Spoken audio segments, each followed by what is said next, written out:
Hi, and welcome. We created this space for people from all walks of life to come together and share their powerful testimonies, life stories, and personal journeys. Whether you're a teenager navigating life or 50 and fabulous, this channel is for you. Our goal is to create a warm, open, and inspiring community where every voice matters. We believe that through sharing stories, healing can happen, and you just might find a story that speaks directly to you. So sit back, relax, and connect with our amazing guests. We're so glad to have you here. Enjoy! Hi guys, welcome back to Sarah is a Vlogger. Today we have Lini with us. Lini, tell us a little bit about yourself. Hi guys, so my name is Lini. I am 20 years old. I was recently just married last year. I've got one sister, two brothers. Yeah, Nice. that's who I am. Nice.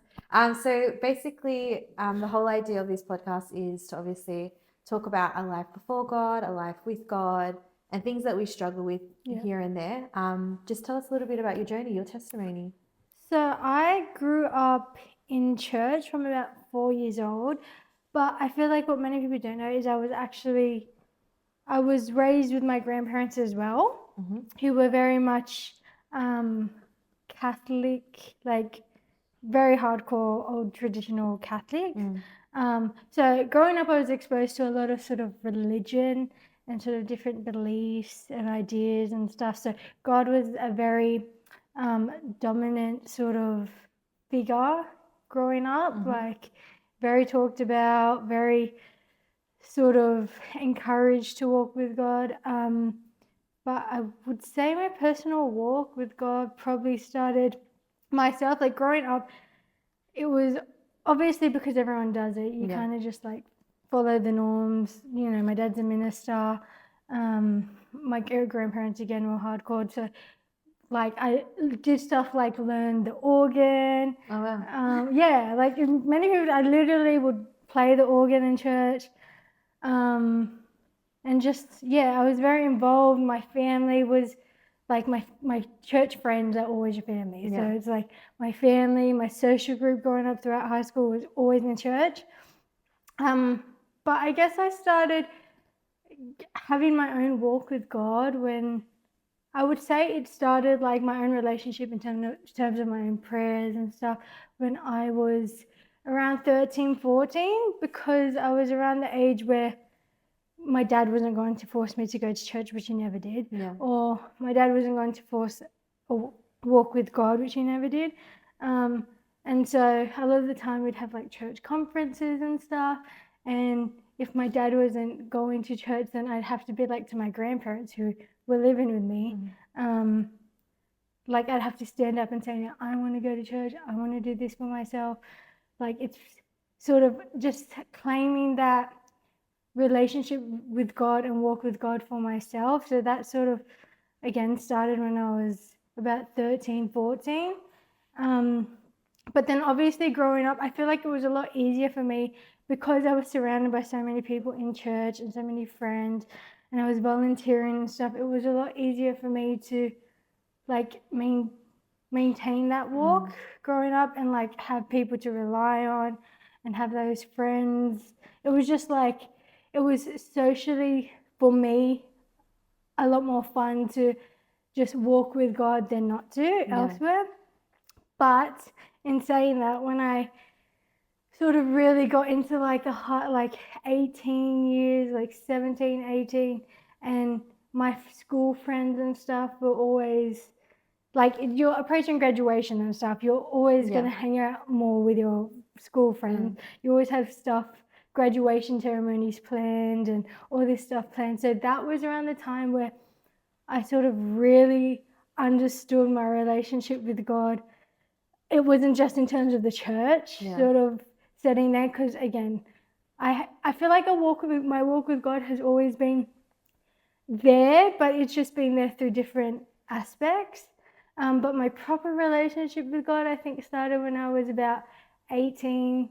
Yeah, so only like 2 years ago, where I actually was put in situations where I was given the choice, you can either do this or you can either do that. Mm. And there was a period there, like after leaving school, where I questioned a lot of things and I was very curious and wanted to just go and be curious out there. Yeah. But that literally, because of, I guess, my foundations in the church and in my walk with God, I kind of realized, I kind of always had that pillar of faith, and like in the back of my head always had that conviction playing in like my mind, or this is wrong, that's wrong, I shouldn't be doing this, I shouldn't be doing that. And so that's when I'd have those moments where like I'm literally like, because out in the world there's like nothing there for you, you're sad, you're depressed, like you always hit rock bottom, especially if you know you're not in God's will, like whatever God's will is in your life, you know what it is at that moment, and you know if you're not in it. And so when I was 18, when I was around 18, 17, 18, and I knew I wasn't in God's will, that's when I kind of hit rock bottom at a certain part in my life, and I was like, God, if like I just want that joy I used to have, I just want that love I used to have, I just want that pure sense of peace that I used to have when when you're 12 years old and all you want to do is go to church and just praise God. And I just hit that rock bottom, and I started really relying on I would work like no tomorrow and then have no money. I would I would just have all these ambitions and goals, and then by the end of the weekend it's like, what am I doing? And then so I think my walk with God really started developing truly personally, one-on-one, what are you doing, Lini? When I was hit that rock bottom and I wanted to just I gave God basically the ultimatum, I will surrender everything, I will give you everything if you just give me that joy back. And I remember it was a youth service where I just lifted my hands and I was like, I just give all the burdens and everything to you. And then that's when I just felt that joy, I just felt that love come rushing back in. And ever since then I've kind of just God just blessed me so abundantly, and it's like he heard my prayer when I was at rock bottom, and he heard that I just wanted that joy, and he gave me that joy because I surrendered everything. So it's really nice. That was it. So you grew up obviously in church, and you obviously were in and out Catholic churches, Pentecostal, obviously there's a difference. Could you explain the difference between what religion is and what actually having a relationship with God is? And obviously before walking, sometimes we just fall into the religious spirit where it's I'm gonna go to church, and then we just go do our own thing. It's just and not many people understand that a relationship with God is actually so beautiful, and that's you're saying, I just want the peace and the joy and all that kind of stuff. So what's your intake on the difference between the two? Between a religious and sort of your walk? It's very easy, especially, so to me growing up, going to church in terms of just every day, every week, Sunday to Sunday, just because you feel like you need to tick a checklist, was the same as what I was doing in the Catholic Church, which again, not to I'm everyone there is there for a reason. I believe everyone's there for a reason, but I just noticed that I obviously didn't have as much of a relationship myself with God. It's not as encouraged. But in saying that, that was the norm for me. Or the difference between is when you're taught things and you're not asking why, in terms of you don't know why you're doing it, you're just doing it because you're taught. So even growing up in playing organ at parishes and doing all these stuff and going on all these retreats, and I used to do that because I love my grandparents. That was literally why I would do that. And obviously, my dad would always tell me, you just respect and honor your grandparents because obviously they do so much for me. So in terms of everything, playing organ, even stuff that I know in my heart I didn't want to do, I didn't associate any of it with God directly. I just did it sort of in the norms, as like an everyday practice. But I always knew in my heart that like that was never going to sort of fulfill me or keep me going. Like I would never find, and so many people find like that's enough for them. But for me, it was never enough just to go and play organ, or even at church, go Sunday to Sunday. I was always interested. Like I remember being baptized at like 8. Like I was even from then, even though as a child, it's very easy to get caught up in like what you're taught. You're just doing it because you're taught it's right and not questioning deeper. There's always that sense of achieving what wants to, or sense of wanting to like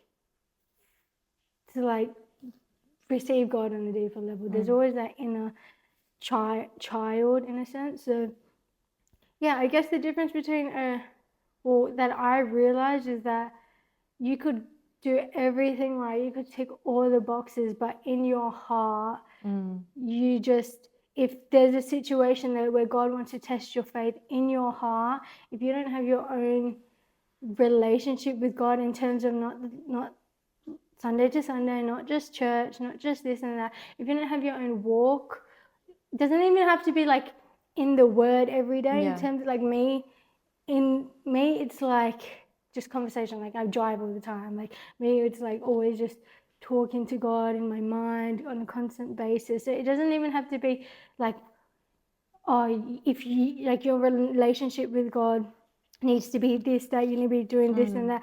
You know how you connect with God on a daily basis. And so if you know how you connect with God and you're not doing that, but you're ticking every other box there is, then you don't, when you're basically in the pits, like what are you going to rely on? Like you haven't been, like for me especially, I love my piano. Fun fact, I love my piano. Like you walked in on me just playing piano. Like I love my piano, and I noticed that that's like my number one thing, connecting like with God. That's like and I never realized it growing up. I just always had that. But then especially recently I realized that just that one outlet that I have in my relationship with God, that's how I connect with him. If I'm doing everything else but I never use that outlet that I know I connect best with him, then I just know, like I tend to realize certain patterns, and when I get in certain spirits or like have certain attitudes, I'm like, I haven't played my piano in like a month. In like 2 months. And then the minute I get back, I just like, I feel his presence. So for a lot of people it's different, but I think sort of separating yourself from what you think you need to do and what you know is the best way for you to connect with God is what I definitely learnt through sort of growing up in like the church. And I think it's like so easy to be so work-based. Like, got to do this, and we think, oh yeah, God sees it all and I'm going to get accepted, but God truly sees your heart. Like you can be doing so much in life and then not even spending time with God. But if your heart is like truly not like connecting with him, like you can think, that's what, like in your mind you can tick everything and connect with him in all these other ways, but if your heart isn't truly connected with him and whatever, it's everyone's different, then that's what will sort of determine your faith in a sense. That's really makes sense. If before we close off, if there is any advice that you could give to someone, actually no, before we do that, is obviously walking with God is not easy, right? So there's obviously struggles that go on. Whether you want to talk about a struggle that's happened or how you actually deal with something that's a struggle, if any advice you can give on that. Yeah, definitely. I feel like I'm a very private person, funny enough. So I feel like when I have struggles, I tend to I'm like such a like, I need to solve it myself sort of thing. I'm such a like, no, I know how to fix it out and so I know how to fix it out. But I think some things, like what I realized is the best thing when you're struggling is letting go of that struggle, because a lot of the times when I feel like I've been struggling and not understanding a certain thing, and then I'm in my head thinking about like how I'm meant to get through a certain situation, or how I'm meant to overcome whatever feelings, trauma, whatever it is, it's always my mind trying to solve it all. And so honestly, if you're walking with God, if you have that connection with God, if you trust God, then the best thing to do when you're in a struggle is letting go, and just literally like, which is one of the letting hardest go. things to do. Yeah, it's so hard, Yeah. but like it's okay not to understand. I Yeah. think a lot of the time we place these expectations on ourselves, where when we're in a situation, we know we need to have a certain amount of faith. We need to be doing this. We should be this resilient. We should be doing that. And that's, I guess, when you let go of it, you kind of allow God to give him the grace that you need. And then you feel the grace, and you give the grace to yourself, and you feel the mercy of God when you just let his presence come inside instead of blocking everything. Like sometimes I can get so caught up in my own head, and then women like our emotions, and we're like, no, we're right about this, we're right, like no, and then really God's like, a lot of the time God's trying to use that to so he can speak to you. So instead of you trying to answer the questions yourself, and like even sometimes we can get into this condemnation of, I should have more faith than this, I should have like just all these false expectations that God never places on us in the first place. Like all this faith, these are fruits. They're not they're fruits of our faith in a sense, but they're not sort of these expectations. It's fruit of the struggle. Like it's not, so if you're going through a struggle, there's might be just a fruit that God wants to develop from it, not so much like that you should already have. If you should already have it, then you wouldn't be struggling, sort of thing. So yeah, I think my biggest thing I've realized and learned, and I've obviously still got so much to learn, but like just letting go of it, and just allowing yourself to feel everything, and allowing yourself to just be open, like be ministered to.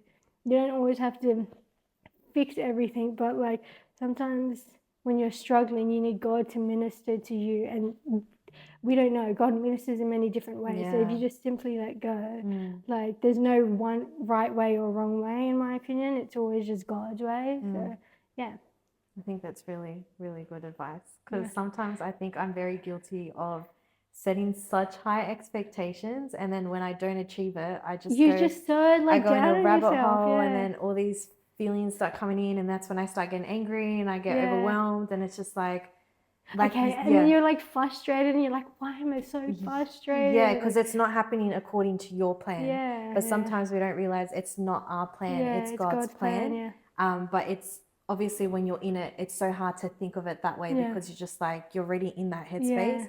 But I think that's really good advice, just to let go of it. Yeah. All right, cool. Well, thank you for joining us. And hopefully we'll see you again soon. Yes, maybe. All right, see you guys soon. Bye.